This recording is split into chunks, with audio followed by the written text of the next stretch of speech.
দিদুন এফেক্ট। তো দিদুন চলে এসছে ক্যান্ডি। তো দিদুনের এফেক্ট যে আছে সেটা তো বুঝতেই পারছি, যার পেছনে বাঁশ আমরা নিয়ে নিয়েছি।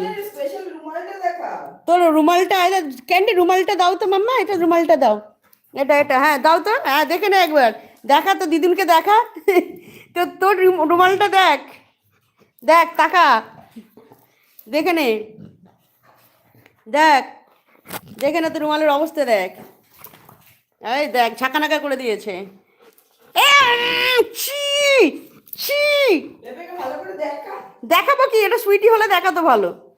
সুইটি নিয়ে আসো তো, এটা দেখিয়ে দাও তো মাম্মা, মাম্মা একটু দেখিয়ে দাও তো, সুইটি দেখা, মানিকে দেখা তো। হ্যাঁ তুই ভেবে নে ওটা, নিজেকে একবার গেস করে নে ওখানে, বুঝতে পারি, নিজেকে একবার ভেবে নে, বুঝেছিস, রুমালের জায়গায়, যে তুই, তোকে ঝাঁকানাকা করে দিয়েছে তোর নাতনিরা, তোর নাতনি, তোর মেয়ে, দেখ দেখ দেখ।